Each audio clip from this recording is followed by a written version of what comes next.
मित्रांनो, माझा काय ना, काही वेळेला ज्येष्ठ खूप असतात. ज्येष्ठ व्हायला काय लागत नाही. 60 वय झालं की तुम्ही आपोआप ज्येष्ठ होता. मी नेहमी म्हणतो की ज्येष्ठ होण्यामध्ये आपली काही किमया नसते, आपलं काही कर्तृत्व नसतं. वय वाढलं, 60 झालं, तुम्ही झाले ज्येष्ठ. श्रेष्ठ होण्यामध्ये कर्तृत्व असतं. श्रेष्ठ तो होतो की जो काहीतरी नाव कमावतो, जो काहीतरी काम करतो, जो काहीतरी कार्य असं करतो की नुसताच ज्येष्ठ रे, लोक त्याला श्रेष्ठ मानतात. माझा असा एक ज्येष्ठही आणि श्रेष्ठही मित्र आहे. माझं भाग्य आहे की त्याचं माझ्यावर प्रेम आहे आणि तो गुरुच्या भूमिकेत जाऊन मला खूप काही सांगतो आणि मी त्यातलं जेवढं मला शक्य आहे तेवढं मी करतो देखील. 100% करतो असं नाही माझा दावा, पण बऱ्यापैकी माझ्यावर अंकुश असा नाही कोणाचा, बरं काय, माझ्यावर अंकुश नाही कोणाचा. पण या माणसाचा, हा जो माझा ज्येष्ठ आणि श्रेष्ठ मित्र आहे, त्याचा अंकुश आहे. आणि याचं कारण काय माहितीये का? तो गुणात्मक विचार करतो, मूल्यात्मक विचार करतो आणि कोणाच्या सुपाऱ्या वगैरे कधी आयुष्यात त्याने वाजवल्या नाही. त्यांनी सुपाऱ्या वाजवल्या असत्या ना तर मर्सिडीज गाडीमधून फिरू शकला असतो तो आज. प्रचंड मोठं घर असतं आणि असं मोबाईलवर शूटिंग करत बसला नसता. अर्थात तुमच्या लक्षात आलेलं की महाराष्ट्रामध्ये ज्याची नैतिकता, मूल्याधिष्ठित विश्लेषण, मूल्याधिष्ठित विश्लेषण, एक विशिष्ट पुरोगामी दृष्टिकोन आणि समाजाचा भल्याचा विचार याच्यासाठी जो व्हिडिओ करतो तो तुम्हालाही जो आवडतो आणि लाखोनी तुम्ही त्याचे समर्थक आहात, हितचिंतक आहात, अनुयायी आहात, फॉलोअर आहात, सबस्क्रायबर आहात. Yes, one and only in Maharashtra, Bhau Torsekar. देशाच्या पातळीवर रवीश कुमार, त्यालाही माझ्या दृष्टीने त्यालाही माझ्या दृष्टीने ते स्थान आहे. महाराष्ट्राचा रवीश कुमार, भाऊ तोरसेकर. काल भाऊनी एक व्हिडिओ केला. भाऊ, तुला आता कळलं असेल म्हणा, एवढे वर्ष तू करतोयस आणि तुला चारी बाजूने लोक भेटत असतात आणि सगळ्या पक्षाचे लोक भेटतात. मला माहिती आहे, ते काय भाजपचेच भेटतात. लोकांना असं वाटत असेल भाजपचे, आता काय नाही, सगळ्या पक्षाचे लोक तुला भेटतात. नेते तर आवर्जून तुला फोन करून बोलतात. मला माहिती आहे तू ज्यांच्यावर टीका करतोस असे नेतेही तुझ्याशी बोलतात, तेही मला माहिती आहे. कारण मी याने इकडे, तू एका जागी आहे, मी गावभर फिरतो. 12 गावचं पाणी पिलेला माणूस आहे मी आणि आजही 12 गावी माझा संपर्क असतो, कम्युनिकेशन. ते लोक तुझ्याशी बोलतात आणि आदराने बोलतात, प्रेमाने बोलतात की नाही म्हणणार मी, पण आदराने बोलतात. कारण तुझ्या शब्दाला मान आहे, तुझ्या शब्दाला किंमत आहे, मूल्य आहे. किंमत नाही, मूल्य आहे. याचं कारण तू जो सल्ला देतो तो भल्याचा देतो, तो जो इशारा देतो तो सुद्धा समोरच्यानी जर एक आदेशऐवजी उपदेश, संदेश म्हणून जर घेतला ना प्रामाणिकपणे, तर त्याचं भलं होऊ शकतं. काल तो एका माणसाचं, तुलाही माहिती नाही, संघटनेचं रादर 2 पक्षांचं आणि 2 नेत्यांचं भलं केलं यार, खरंच केलंस. भाऊ, काल तू माझ्या व्हिडिओवर एक व्हिडिओ टाकलास. मी त्याच्यामध्ये असं म्हटलं होतं की बाबा उद्धव आणि राज एकत्र येत आहेत, सगळा मीडिया त्यांना उचलून धरतो आहे. आणि 2 विधानं होती माझी. त्यातलं एक होतं की उद्धव जगला पाहिजे, राजही वाचला पाहिजे. त्याच्या जगण्याचा प्रश्न आहे, याचा वाचण्याचाच प्रश्न आहे. त्यामुळे कुठेतरी थोडं त्यांना सांभाळून घेतलं पाहिजे. पण त्याच वेळेला मी आणखीन म्हटलं की मला माहिती आहे, कारण एक लक्षात ठेवा, मी 50 वर्ष पत्रकारितेमध्ये आहे आणि मी कधी तुम्हाला तुमच्यापासून लपवलं नाही. मी असाईन म्हणतो, तुम्ही सुपारी म्हणू शकता. मी पत्रकारिता केलेली आहे, भरपूर केली. आणि आता तुम्हाला सांगतो की आता सध्या मला ती करायची गरज नाही म्हणून मी करत नाही. आता करायची गरज नाही ना.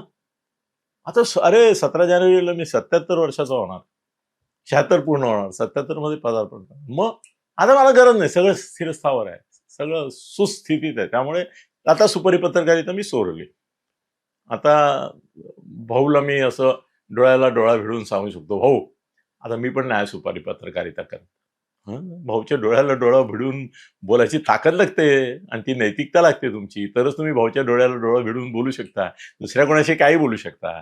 भाऊशी नाही बोलू शकत. भाऊने असं एका नजरेत असं पाहिलं तर त्याला कळतं की हा खरं बोलतोय का खोटं बोलतोय. भाऊ आहे तो, त्यांनी 50-60 वर्ष घातली. आचार्य काळापासूनचा पत्रकार आहे तो. तर भाऊनी काल न उपकार केले माझ्या व्हिडिओवर व्हिडिओ बनवून. मी एक विधान केलं होतं की ह्या दोघांनी संपणं बरोबर नाही, महाराष्ट्राच्या मराठी माणसाच्या हिताचं नाही. त्याचं कारण असं आहे की खरोखरच मुंबईत मराठी माणूस हा गुजराती मारवाड्यांचा पक्ष असलेला भाजपा, मुसलमान दलितांचा पक्ष असलेला काँग्रेस आणि कुणाचाच असलेला आणि सगळ्यांचाच नसलेला किंवा सगळ्यांचाच असलेला बिनबुडाचा, तत्वहीन, तत्वशून्य, चारित्र्यहीन नेत्यांनी भरलेला, भ्रष्ट नेत्यांनी भरलेला दोन्ही राष्ट्रवादी. त्यामुळे जगला पाहिजे, मराठी माणसाचा आवाज मुंबईत राहायला पाहिजे असं मी एक विधान केलं. आणि त्याच वेळेला मी दुसरं एक विधान असं केलं की उद्धव आणि राज यांना मीडिया जी पब्लिसिटी देतोय, मराठी मीडिया पर्टिक्युलरली चॅनल्स, वर्तमानपत्र, आज बघा ना तुम्ही कालच्या याचं काय कव्हरेज दिलं यार, जबरदस्त कव्हरेज दिलं. असं पैसे न देता एवढं मोठं कव्हरेज बीजेपीला आयुष्यात नाही मिळालेलं कधी, एवढं मोठं कुठल्याच नाही पक्षाला मिळालं. तसं कव्हरेज दिलंय, बाजूनी दिलंय आणि सगळ्यांनी. तर मी असं म्हटलं होतं की पैसे झाले मीडियाचे जास्तीत जास्त भाजप करतं, म्हणजे 10,000 15,000 कोटी नाही हो, गेले हो, 1,000 लाखाच्या गोष्टी गेल्या. हल्ली 10,000 वगैरेच्या पुढे कोटी जोडल्याशिवाय या पक्षांची बजेट कळणारच नाहीत तुम्हाला. हे खर्च करतात सगळीकडे, पैशाचं नुसतं धनवर्षा, पैसा रे पैसा, काय ये रे ये रे पैसा, त्याचा पाऊस पडतोय सध्या मीडियावर सगळीकडे. ज्यांना घ्यायचंय त्यांना घेत आहेत, ज्यांच्याकडे कटोर आहेत ते पुढे करतात. ज्याचा जेवढा मोठा कटोरा, ज्याचा सोन्याचा कटोरा त्याला सोन्याची नाणी मिळतात, चांदीचा कटोरा त्याला चांदीची नाणी मिळतात. बिचाऱ्याचा थाळी घेऊन बसलाय त्याला थाळीत नाणी पडतायत पडतायत. ज्यांना गरज नाही तसे माजुरी आमच्यासारखे घेत नाही, पण ज्यांना पडायची त्यांना पडतात. हा, असं आम्ही पण करतो की याला गरज आहे त्याला द्या असं सांगतो आम्ही. जे देत आहेत आम्हाला माहिती आहे ना, कोण कुठे काय कसे देतो, कुठल्या मार्गाने देतो, कोणाच्या माध्यमातून जातो, कोण जाऊन पोहोचवतो, त्यांना मी सांगतो ही डिझर्व दे, इतके दे असं पण मी सांगतो, हे कबूल करतो. पण त्यामुळे मला माहिती आहे की भाजपकडून प्रचंड पैसे जात आहेत. आणि मला प्रश्न असा पडला की उद्धव आणि राजची बाजून एवढे सगळे कसे लिहित आहेत. तर काल भाऊने एक तडाखेबंद व्हिडिओ केला या माझ्या 2 प्रश्नांच्या संदर्भात. त्यांनी सांगितलं की अनिल बोलतो ते खरं आहे. हा, मला त्याच्याकडून ही पावती मिळाली की माझं मन जरा काय म्हणतात धास्तावलेलं सुस्तावतं, जरा थोडं समाधान वाटतं मला की चला भाऊने आपल्याला म्हटलं की अनिल बोलतो ते वास्तवाला धरून आहे. ते दोन्ही मुद्द्यांवर तो म्हणाला की मुंबईच्या संदर्भामध्ये मुद्दा, पण त्याच्याबद्दल त्याचा मतभेद होता. तो म्हणाला की मुंबईकर त्यांनी काय केलं हे दाखवावं, मुंबईत टिकलं पाहिजे म्हणतो अनिल, पण काय केलं त्यांनी एवढ्या वर्षात तो वेगळा मुद्दा. पण पैशाच्या संदर्भात तो म्हणाला की अनिल बोलला ते खरं आहे, मलाही माहिती आहे, मलाही कानावर येत आहे की प्रचंड पैसा, हजारो करोड रुपये ओतले जात आहेत, शिंद्यांकडून ओतले जात आहेत, फडणवीसांकडून ओतले जात आहेत, अजितदादा ओतत आहेत, शरद पवार पण ओततायत, त्यांचे लोक ओततात, त्यांचं वेगळं गणित असतं, ते स्वतःच्या खिशात हात घालत नाहीत, दुसऱ्याच्या घालतात, ओततायत. आणि राजउद्धव पैसे खर्च करत नाहीयेत तरी पब्लिसिटी मिळते. तो म्हणाला अनिल बोलला ते खरं आहे. पण त्याने पुढे मुद्दा मांडला की हा मीडिया घात करतोय कुणाचा, उद्धवचा आणि राजचा. याचं कारण त्यांनी सांगितलं की हे मामू पद्धतीने त्याला प्रोजेक्ट करतायत, म्हणजे मराठी माणूस आणि मुसलमान. आणि भाऊचा मुद्दा होता तो असा होता की मी सांगणार आहे पुढे काय झालंय नवीन डेव्हलपमेंट, मी ती सांगणार आहे तुम्हाला. त्यांनी सांगितलं की मुसलमानांच्या सोबत उद्धव ठाकरे जात असल्यामुळे, राजचं तेवढा गौण मुद्दा आहे, पण उद्धव मुसलमानांच्या मतांकडे लक्ष देत असल्यामुळे, मुसलमानांचा अनुनय करत असल्यामुळे, मुस्लिम धार्जिणेपणा करत असल्यामुळे आणि त्याच्या बेसमध्ये मराठी माणसा इतकाच तो मुसलमानांना गृहीत धरत असल्यामुळे जो खरा मराठी माणूस आहे, जो हिंदुत्ववादी आहे, भाऊचा मुद्दा लक्षात घ्या. भाऊ काय सांगत होता किंवा काय सांगितलं त्यांनी सांगितलं की मराठी माणसामध्ये जो हिंदुत्ववादी मराठी माणूस आहे तो उद्धव बरोबर जाऊ शकत नाही, कारण तो मुसलमानांबरोबर जातोय. आणि आज हिंदू मुस्लिम या संदर्भामध्ये तो उद्धवची जी प्रतिमा मामू मामू मामू अशी बनवतायत की मराठी माणसाबरोबर हा मुसलमानांबरोबर जातोय, तो मुसलमान धार्जिणेपणा करतोय, अनुनय करतोय, त्यांच्या पुढे लाचारी करतोय आणि त्याच्यामुळे मराठी माणूस जो हिंदुत्ववादी आहे तो दुखावतोय, त्याला राग येतोय त्याचा, आणि तो त्याच्याबरोबर जाणार नाही, त्याला मतं देणार नाही. हे भाऊने काल सांगितलं. तो व्हिडिओ अर्थातच मी भाऊचे सगळेच व्हिडिओ बघतो, भाऊचे सगळे बघतो, प्रभाकरचे बघतो, प्रभाकर सूर्यवंशी, तो मला गुरु मानतोय, हे माझं भाग्य आहे. आय लव्ह हिम. तर प्रभाकर सूर्यवंशी आहे, सुशील आहे, आबा आहे आपला, ते यांचे बघतो मी, या सगळ्यांचे पाहिल्याशिवाय झोपत नाही, त्यांनी त्या दिवशी काय केलंय वगैरे वगैरे. विजय चोरमोर यांचं बघतो, यांचं देसाईंचं, हेमंत देसाईंचं बघतो, सगळीकडे बघितल्याशिवाय झोपायचे नाही, यांचे व्हिडिओ बघायचे, कारण आपल्यालाही मुद्दे मिळतात, काय चाललंय ट्रेंड ते कळतं, कोणते जात आहेत जात नाहीत कळतं. तर मी तो व्हिडिओ पाहिला भाऊचा, आणि मी लगेच संजयला पाठवलं. संजयला मी म्हटलं, संजय तू किती बिझी आहेस हे मला दिसतं. बाय द वे, काल संजयला जो बहुमान दिला राजनी मध्ये उभं करून, त्याच्याबद्दल मला व्हिडिओ बनवायला पाहिजे ते, कारण राज या युतीचा शिल्पकार संजयच आहे. पण जाऊ दे, तो मोठा विषय, तो मी नंतर घेतो. तर संजयला मी तो पाठवला. मी म्हटलं, संजय भाऊनी जे म्हटलंय ना ते लक्षात घे आणि उद्धवशी बोलतो. हे मामू प्रकरण आहे ना, मला वाटतं खरोखरच तुमच्या अंगाशी येणार आहे. तुमचा काय संबंध आहे आता मुसलमानांशी? काँग्रेसमुळे मुसलमान तुमच्या बरोबर आले, आणि तुम्ही असं गृहीत धरायला लागले की मुसलमान आमच्या बरोबर आहेत, आणि त्याच्याकरता तुम्ही हिंदुत्वाशी प्रतारणा करताय, अशी लोकांमध्ये इमेज झाली आहे.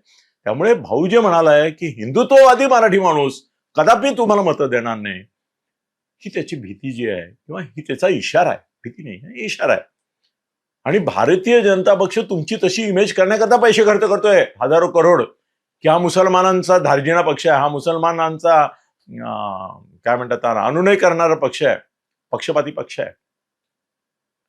हे खरोखर भाऊनी फार मोठा इशारा तुम्हाला दिलाय. यू चेंज दिस. तुम्ही मुसलमानांचा नाद सोडा, कट्टर हिंदुत्ववादाकडे वळा, जे बाळासाहेबांचं होतं. शुद्ध, स्वच्छ, निसंदिग्ध असं हिंदुत्व, हेच तुमचं खरं ब्रीद आहे, आणि मराठी माणूस ह्याचं कॉम्बिनेशन करा. भाऊचा इशारा वेळेवर आलाय, प्रचाराला तुमच्या सुरुवात होतीये. तू लगेच उद्धवशी बोल. मी पण राजशी कुणाच्या माध्यमातून बोलतो, जमलं तर राजशी डायरेक्ट पण बोलू शकतो, पण कुणीतरी आपल्या वतीने पण बोलतात ना या लोकांशी.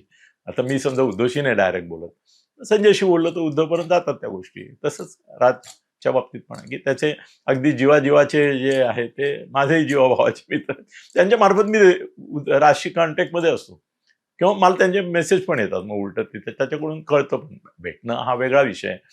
पण मी माझ्या राजशी संबंधित मित्राला पण सांगितलं, त्याच्याकडून अजून मला काही फीडबॅक आला नाहीये. पण तुम्हाला एक क्रांतिकारी निर्णय भाऊच्या व्हिडिओ नंतर घेतला गेलाय. आता कसं माहितीये की हे तुम्हाला दिसलं पाहिजे, बरोबर? तुम्ही म्हणाल की अनिलजी तुम्ही सांगताय की काल एका रात्रीत भाऊच्या व्हिडिओ नंतर उद्धव शुद्धीवर आला, राज पण शुद्धीवर येईल अशी अपेक्षा करू. आणि त्यांना कळलं की भाऊनी हा जो सांगितलाय मुद्दा, की भारतीय जनता पक्ष याच्याकरता पैसे खर्च करतोय की मुस्लिम धार्जिणा पक्ष म्हणजे उद्धव, आणि मराठीमधला हिंदुत्ववादी जो मराठी माणूस आहे तो त्यामुळे दूर जातोय, तो देणार नाही मतं याला कुठल्याही परिस्थितीत. हा इशारा उद्धवने सिरियसली घेतला, माझी माहिती. राज आणि त्याचं बोलणं होईल त्यावेळेलाही तो मुद्दा होईल. यापुढे आज मी सांगतोय तुम्हाला महत्व आहे याचं कारण, हे मी जे सांगतोय तुम्हाला की भाऊच्या एका व्हिडिओनी एका संपूर्ण ठाकरे बंधूंच्या या पक्षाची पॉलिसी आमूलाग्र बदलली, क्रांतिकारीरित्या बदलली. कालच्या त्या व्हिडिओनी शुद्धीवर नाही आणलं, तर त्यांना जाग केलं आणि सांगितलं की तुम्ही जे सत्व तत्व प्रभुत्व महत्व जे तुमचं जात आहे याचं कारण तुम्ही मुस्लिम धार्जिणेपणा करताय, अशी जी तुमची प्रतिमा भाजप पैसे घालून करतोय, त्यातून बाहेर पडा. तुमच्या बोलण्यातून, वागण्यातून, बॉडी लँग्वेज मधून, संपर्कातून, संवादातून, प्रचारातून, अपप्रचारातून पण तुम्ही जो करता त्याच्यामधून पहिल्यांदा तुमच्या अंगावरची हिरवी शाल काढा, भगवी शाल फक्त ठेवा. हा जो भाऊचा इशारा आहे तो त्यांनी सिरियसली घेतलेला आहे उद्धवनी. संजयनी तर घेतलाच आहे. या पुढल्या काळामध्ये तुम्हाला मी म्हणतो त्याचा प्रत्यय येईल की भाऊच्या एका व्हिडिओनी अख्खी शिवसेना उबाठा ही मुसलमानांच्या अनुनयातून, लाचारीतून बाहेर पडलेली आणि प्रखर शुद्ध अशा हिंदुत्वाकडे वळलेली दिसेल. भाऊच्या एका या कालच्या व्हिडिओनी तो मला उद्देशून त्यांनी केला, पण तो होता यांनाच खरं म्हणजे एक्सपोज करत होता तो. पण त्यांनी असं म्हटलं की भाजप पैसे का खर्च करतोय लक्षात द्या, काय रहस्य आहे याचं कारण मामू इमेज करण्यासाठीच हे पैसे. या मामू इमेज मधून बाहेर पडताना तुम्हाला जर उद्धव ठाकरे आणि राज ठाकरे दिसले उद्यापासूनच, तर त्याचं श्रेय संपूर्णतः 100% भाऊ तोरसेकरच्या त्या एका व्हिडिओला आहे. माझं भाग्य आहे की मी त्याला निमित्त झालो. भाऊ, माझी पण इच्छा आहे की उद्धव टिकला पाहिजे, शिवसेना जगली पाहिजे, उबाठा जगली पाहिजे, मनसे जगली पाहिजे. याचं कारण मुंबईमधला मराठी आवाज क्षीण. तर तू घेतलेला आक्षेप हा वेगळा विषय आहे, पण खरंच मला असं वाटतं मनापासून की त्यांनी नष्ट होऊ नये. त्यामुळे तुझे मनापासून आभार. आणि हे आभार मी हिंदुत्ववादी मराठी माणसांच्या वतीने मानतो, कारण त्यांना फक्त एवढंच मान्य नव्हतं की हे मुसलमानांचं लांगुल चालन करतात. ते जर मुसलमानांच्या लांगुल चालतानातून बाहेर पडत असतील तर हिंदुत्ववादी मराठी माणूस त्यांना जरूर स्वीकारेल. किती स्वीकारेल, काय प्रमाणात स्वीकारेल, ठीक आहे, सत्तेवर ते येणार नाही हे तर 1000% नक्की आहे. पण निदान एक प्रबळ मराठी माणसाचा आवाज विरोधी पक्ष म्हणून का होईना त्यांनी जिवंत राहिलं पाहिजे. ज्वलंत राहायचं की नाही हा त्यांचा प्रश्न आहे, पण जिवंत राहिलं पाहिजे या दोघं ठाकरे बंधूंचं राजकारण, असं मला वाटतं. काल तू फार मोठे उपकार केलेस उद्धववर जागं करून, आणि मीडियातही त्याची प्रतिसाद दिसतील. आणि उद्धवचं बदललेलं धोरण मुसलमानांच्या पासून त्यांनी हळूहळू कदाचित ड्रॅस्टिकली बदलेल. तो जे काय माझी माहिती आहे त्याच्याप्रमाणे लगेच पूर्णपणेच अबाउट यू टर्न मुसलमानांच्या संदर्भामधला त्याचा अनुनय थांबलेला दिसेल. इतपत अनुनय भाजपण करतो. भाजप काय मुसलमानांना अगदी वाळ्यावर सोडलाय किंवा दूर लोटलाय, आम्हाला एकही मुसलमान नको वगैरे असं काही नाहीये. पण त्यांच्याकडेही मुसलमानांना जितपत स्थान, मान, सन्मान, पद आणि संधी दिली आहे त्याच्या पलीकडे जाऊन हा मुसलमानांचा कैवारी, पाठीराखा, ही इमेज उद्यापासून पुसलेली तुला भाऊ दिसेल. आणि त्याचं 100% तुला श्रेय आहे. आणि त्या तुझ्या श्रेयामध्ये माझा खारीचा वाटा आहे, तुझा सिंहाचा वाटा आहे. धन्यवाद.